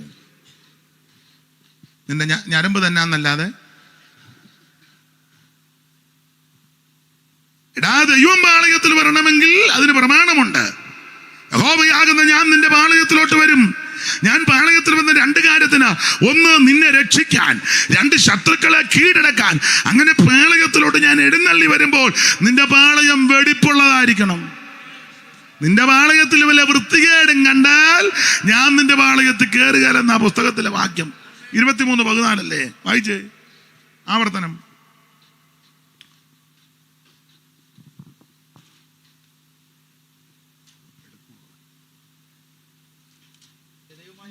രക്ഷിക്കുവാനും ശത്രുക്കളെ നിനക്ക് ഏൽപ്പിച്ചു തരുവാനും നിന്റെ പാളയത്തിന്റെ മധ്യ നടക്കുന്നു. നിന്റെ പാളയത്തിന്റെ മധ്യ ദൈവം നടക്കുന്നു. അടുത്തത്, നിങ്ങൾ വൃത്തികേട് കണ്ടിട്ട് വല്ലതും കണ്ടിട്ട് അവിടുന്ന് നിന്നെ വിട്ടകലാതിരിക്കുവാൻ നിങ്ങൾ വൃത്തികേട് കണ്ടിട്ട് അവിടുന്ന് നിന്നെ വിട്ടകലാതിരിക്കുവാൻ വൃത്തികേട് കണ്ടിട്ട് അവൻ നിന്നെ വിട്ടകലാതിരിക്കുവാൻ. നന്നായിട്ട് വായിച്ചേ. അവൻ നിന്നെ വിട്ടകലാതിരിക്കുവാൻ. ഒന്നുകൂടെ വായിച്ചേ. അവൻ നിന്നെ വിട്ടകലാതിരിക്കുവാൻ. നിങ്ങൾ വൃത്തികേട് കണ്ടിട്ട് അവൻ നിന്നെ വിട്ടകലാതിരിപ്പാൻ. പാളയം ശുദ്ധിയുള്ളതായിരിക്കും. പാളയം വെടിപ്പായിരിക്കണമെന്ന്.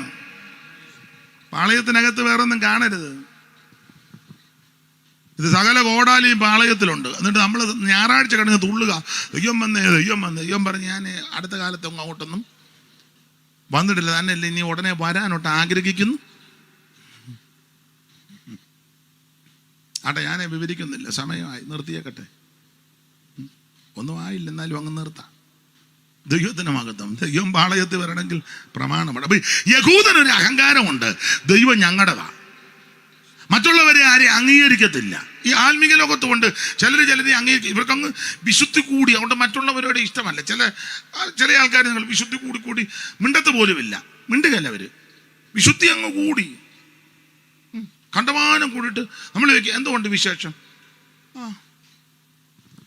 സ്തോത്രം.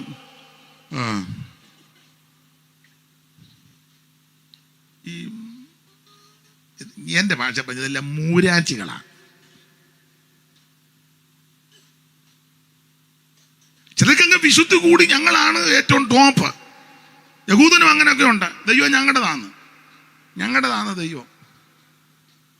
മറ്റുള്ളവരെ ആരും അവർ അംഗീകരിക്കുന്നില്ല, ശത്രുക്കളായിട്ടാണ് കാണുന്നത്.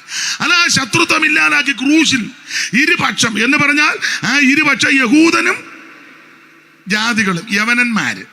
അതാ ശത്രുത്വം എന്നുള്ളത് ന്യായപ്രമാണമാണ്. ശത്രുത്വം ന്യായപ്രമാണത്തിന്റെ ഒരു രീതി. യഹൂദനെ അങ്ങ് അനുഗ്രഹിക്കും, ബാക്കി മുഴുവൻ ആൾക്കാരെ നിന്നങ്ങ് പെരയാകും.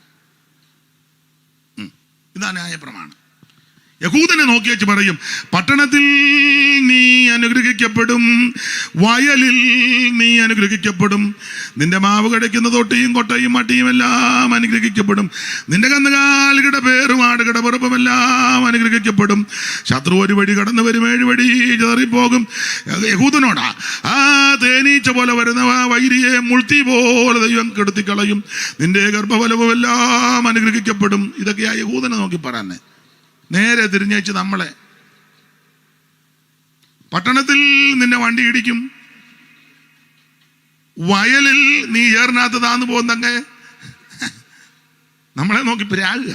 ന്യായപ്രമാണമേ, നിന്റെ കുഞ്ഞുങ്ങളെല്ലാം കാലാപ്പുറ തല്ലിപ്പോവും, ഒരെണ്ണം പോലും ഗതിയും ഗത്യന്തരമില്ലാതെ തെണ്ടി നടക്കും. നമ്മളെ നോക്കി ഇതാ പ്രാകുന്നേ. പ്രാക്ക ന്യായപ്രമാണം കൊല്ലുന്ന ശുശ്രൂഷയാ.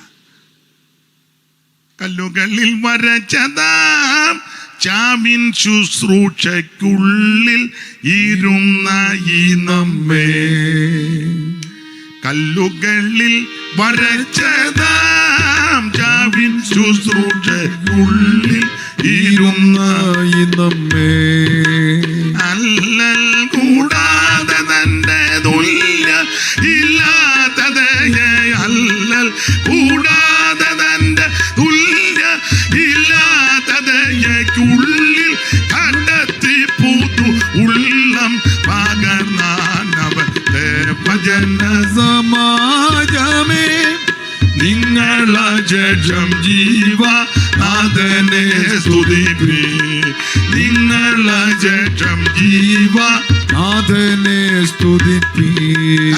ദൈവത്തെ സ്തുതിക്ക്. അപ്പൊ ഈ ന്യായപ്രമാണമായ ശത്രുത്വം, സ്തോത്രം, ആ ശത്രുക്കളാകുന്ന നമ്മളെ ആ ദൂരസ്ഥരെന്ന് പറഞ്ഞാൽ ജാതികളാ, അങ്ങോട്ടൊന്നും അടുക്കാനൊക്കത്തില്ല. അവിടെ പ്രാകാരമുണ്ട്, വിശുദ്ധ സ്ഥലമുണ്ട്, അതിപരിശുദ്ധ സ്ഥലമുണ്ട്, അവിടോട്ടൊന്നും നമുക്ക് അടുക്കാനൊക്കുകയില്ല. നമ്മൾ ദൂരസ്ഥരാ, ദൂരെ നിന്നോണം.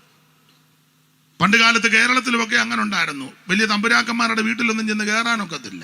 ഇപ്പോഴും ചിലയിടത്തൊന്നും കയറ്റി, ചിലയിടത്തല്ലല്ലോ, മിക്കയിടത്തും കയറ്റുന്നില്ലല്ലോ. കയറ്റണം എന്നൊക്കെ പറഞ്ഞല്ലേ ബഹളം ഉണ്ടാക്കുന്നേ. ചെല്ലു പറഞ്ഞ് ഞാൻ ഒരു ദിവസം കയറുമെന്നും പറഞ്ഞ് പാടി നടക്കുന്നുണ്ട്. ഒരു ദിവസം ഞാൻ പോകും, മിക്കവാറും കയറുകയും ചെയ്യും. ചെന്ന്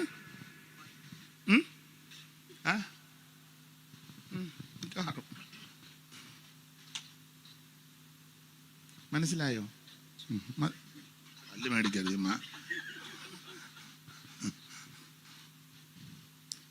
എല്ലായിടത്തും ഒന്നും ചെല്ലാനൊക്കത്തില്ലെന്ന്, ദൂരസ്ഥരാ, അടുക്കാനൊക്കത്തില്ല. പണ്ട് കാലത്ത് അങ്ങനെ തമ്പുരാക്കന്മാരുടെ വീട്ടിലൊന്നും അയിത്തമുള്ള കാലത്തൊന്നും കയറാനൊക്കത്തില്ല. ചോറ് പോലും പാത്രത്തിൽ കൊടുക്കല്ല, മുറ്റത്ത് കുഴി കുഴിച്ചു കുഴിക്കകത്ത് ഇല കോട്ടി അതിനകത്താണ് കഞ്ഞി കൊടുക്കുന്നത്.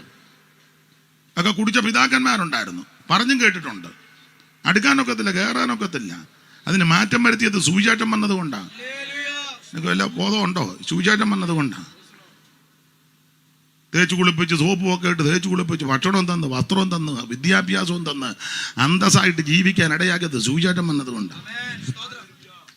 അല്ല നീ മുളവടിയായിട്ട് ഇങ്ങനെ നടന്നാലൊന്നും.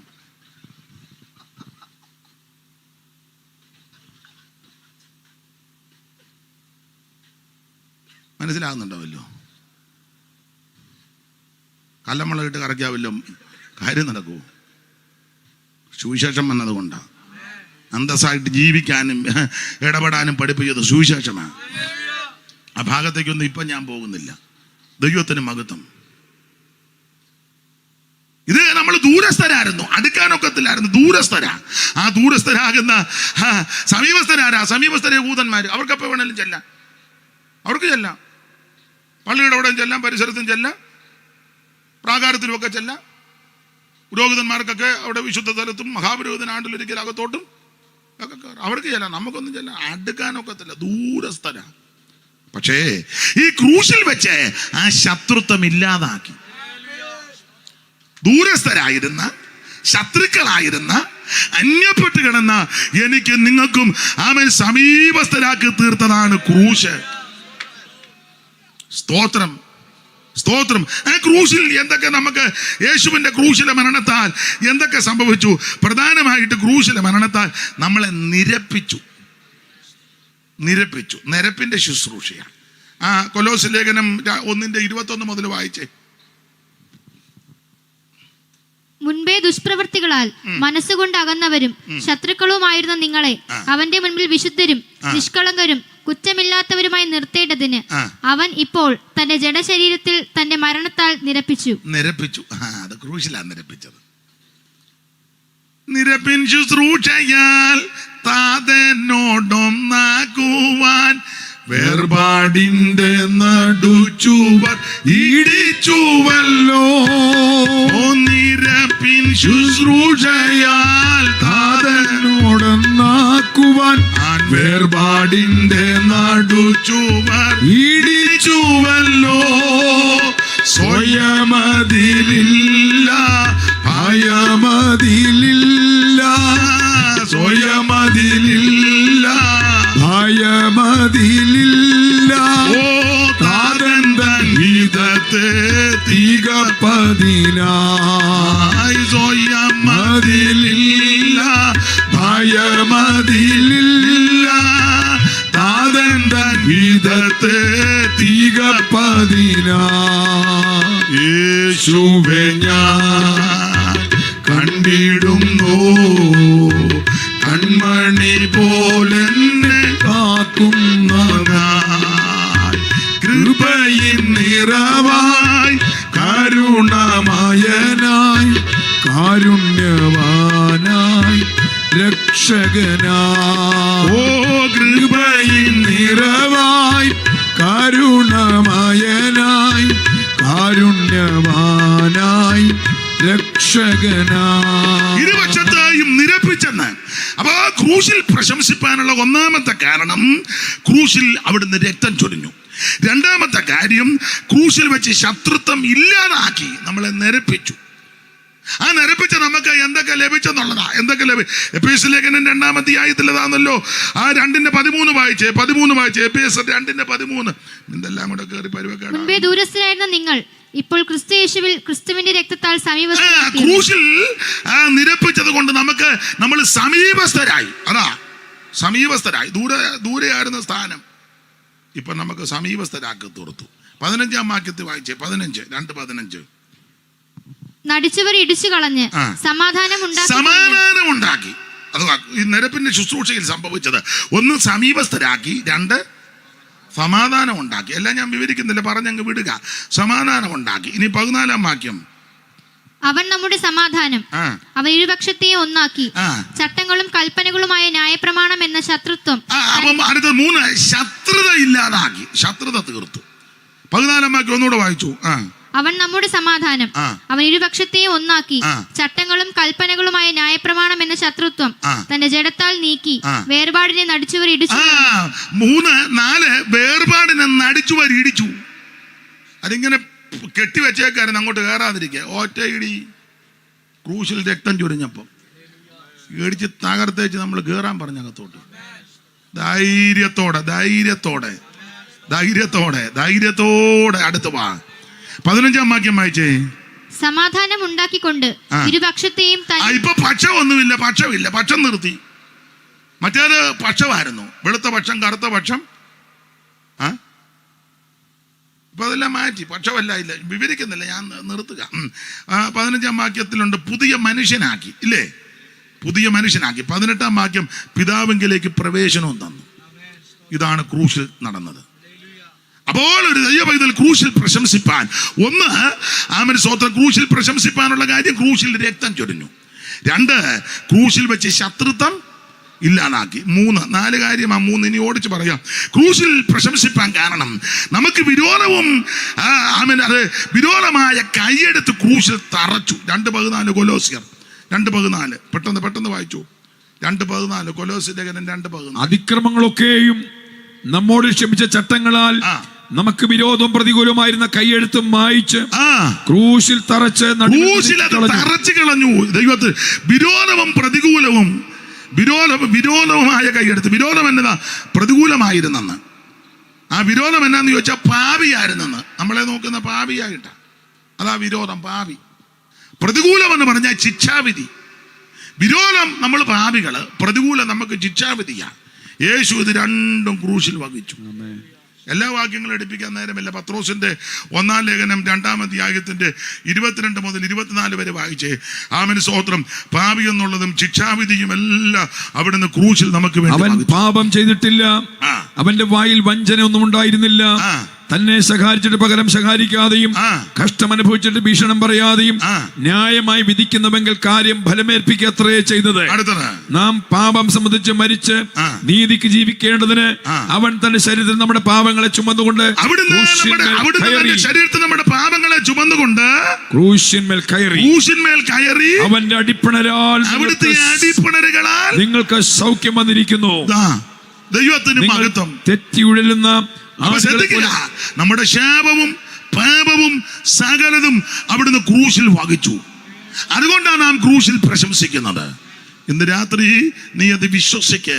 നിനക്ക് രോഗശാന്തിയും സമാധാനവും ആശ്വാസവും തരുവാൻ യേശു വിശ്വസ്തൻ. സ്തോത്രം, സ്തോത്രം. 1, ക്രൂശിൽ രക്തം ചൊരിഞ്ഞു. 2, ക്രൂശിൽ വെച്ച് ശത്രുതയില്ലാതാക്കി. 3, വിരോധമായ കൈയെടുത്ത് ക്രൂശിൽ തറച്ചു. അതുകൊണ്ട് ആ ക്രൂശിൽ പ്രശംസിക്കുന്നത്. ഒരു കാര്യം കൂടെ പറഞ്ഞങ്ങ് നിർത്തുക, വിവരിക്കുന്നില്ല. 4, ക്രൂശിൽ പ്രശംസിപ്പാൻ കാരണം. ആ കൊലോസ്യ ലേഖനം 2:15 ഒന്ന് വായിച്ചത്. ക്രൂശിൽ പ്രശംസിപ്പാൻ കാരണം കൊലോസ്യർ 2:15. വാഴ്ചകളെയും അധികാരങ്ങളെയും ആയുധവർഗം വെപ്പിച്ച് ക്രൂശിൽ അവരുടെ മേൽ ജയോത്സവം കൊണ്ടാടിയത് ക്രൂശിലാ. അതുകൊണ്ടാണ് നാം ക്രൂശിൽ പ്രശംസിക്കുന്നത്. ദൈവത്തിന്റെ പൈതലേ, യേശു ക്രൂശിൽ ജയോത്സവം കൊണ്ടായി. എന്തോ ജയോത്സവം. ആ ജയോത്സവം കൊണ്ടാടിയത് ക്രൂശിൽ വെച്ച് പിശാചിന്റെ ആയുധവർഗത്തെ വെപ്പിച്ചു. ആയുധവന്റെ മരണം അവിടെ വെപ്പിച്ചു. സ്തോത്രം. ആയുധവർഗം എന്ന് പറഞ്ഞാൽ ആ മരണമാണ്. ഞാൻ വ്യാഖ്യാനിക്കാനൊന്നും പോകുന്നില്ല. ന്യായാധിപന്മാരുടെ പുസ്തകമൊക്കെ എടുത്ത് വ്യാഖ്യാനിക്കേണ്ടതാ. അതിനിന്ന് മുതിരുന്നില്ല. ദൈവത്തിന് മഹത്വം. ക്രൂശിൽ ആമേൻ, സ്തോത്രം. ആയുധവർഗം മരണം അതവിടെ വെപ്പിച്ചു. നമുക്ക് ജയം തന്നു. സ്തോത്രം. ഇപ്പം നമുക്ക് ജയമാണ്. ആ ജയത്തെ പറ്റിയാണ് വെളിപ്പാട് പുസ്തകം 12-ാം അധ്യായത്തിന്റെ 11-ാമത്തെ വാക്യം ഒന്ന് വായിച്ചേ. വെളിപ്പാട് പുസ്തകം 12:11.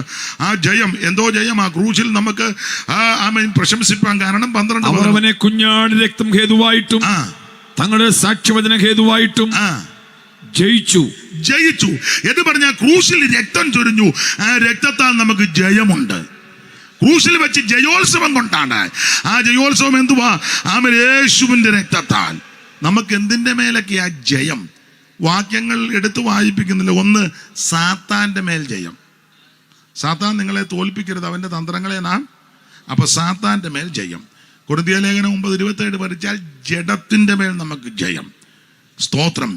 3, ദ്രവ്യാഗ്രഹത്തിന്റെ മേൽ ജയം. അത് ഞാനങ്ങ് പറഞ്ഞു വിടുക, വ്യാഖ്യാനിക്കുന്നില്ല, സമയം പോയത് കൊണ്ടാ. ദ്രവ്യാഗ്രഹത്തിന്റെ മേൽ ജയം. സ്തോത്രം. 4, മരണത്തിന്റെ മേൽ ജയം.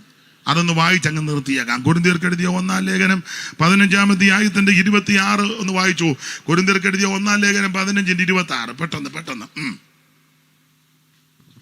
ഒടുക്കത്തെ ശത്രുവായിട്ട് മരണം നീങ്ങിപ്പോകും. ഒടുക്കത്തെ ശത്രുവായിട്ട് മരണം നീങ്ങിപ്പോകും.